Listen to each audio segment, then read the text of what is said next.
But we want to update you. We've been talking a lot about some of the rumblings around the Big Ten in terms of the alleged sign-stealing scandal at the University of Michigan. And yesterday, there were numerous things that broke. So Big Ten has notified the University of Michigan of a possible upcoming discipline. But the NCAA has also reportedly found that there were no ties between Jim Harbaugh and the sign stealing. That's a big note right there. There are also no reported ties between Ryan Day and this investigation. That was something that was floated around social media late last week. And in a weird side story, the NCAA reportedly joined Central Michigan's investigation into the mystery man seen on the sideline earlier this season. Had some Ray-Bans, maybe the recording kind. Won't get into all the details there. But a lot of updates here that I think bring some clarity, also bring up more questions in a way. So what are your takeaways from these updates? Takeaways is what's going on at Central Michigan that you need the NCAA to figure that one out. I don't know why that one should be cut and dry. I think a lot of us are wondering. He wasn't there. You either know this guy or you don't. And if you don't, I think we know who it may be. Okay, so you're right. It brings a little more clarity, but also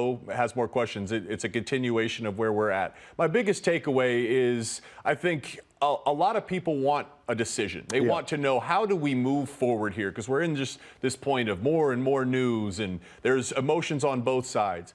To me, the latest news is indicating I think we're going to have some type of decision or some type of clarity here sooner rather than later. Though, at the same time, there's still a lot of unclarity, right? Jim Harbaugh, no known ties to the Signals, right? So that's a big deal. That raises more questions on if there is a decision that gets made, what will it be? So, little continuation of what we've already had. Some more fun news, but some more questions. Yeah, I think the idea that he does not have direct knowledge of the scandal that was going on within the program is going to be a sticking point for a lot of people on either side, right? If you're somebody who is pro-Michigan in this, you're going to look at that and say, well, how can you punish somebody who was unknowing about the wrongdoings that were going on? I would say that there were a lot of situations where people have been punished about things that they didn't know about, because ultimately you are responsible for everything that comes out of your organization.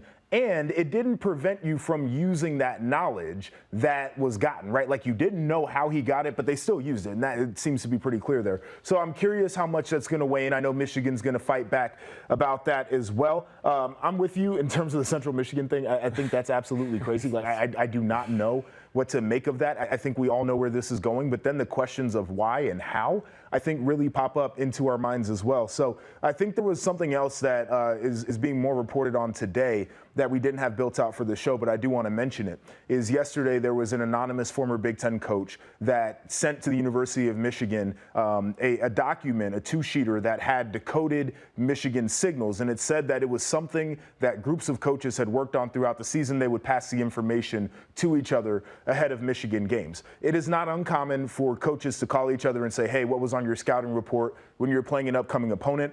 I do think it is wild to pass around a sheet of their decoded signals. I think that is a step too far if we're talking about sportsmanship. In this case, it is not known who the person is that turned it in. It's not known how credible that document is, but there are redacted notes there that would seem to line up with what Michigan was doing on the field. And that's going to be trouble, because now Michigan has the opportunity to say, listen, we might have gotten it a little bit of a crazy way, but people have been getting it all kinds of ways for a long time. So to continue that, because the key point here, that's a great lead-in. There was a sentence in that article specifically that provided clarity. Those signals were apparently obtained legally. That person felt in the report that these signals were obtained legally, which is an important distinction here, because we're talking about signals, but we're not just talking about signals. We're talking, this whole thing is about how signals were acquired, right? And that's the point we've been trying to make for a very long time here. But it also provides a point to say, this has been going on since the beginning of time, and everyone has their own route, and that's not to excuse Michigan.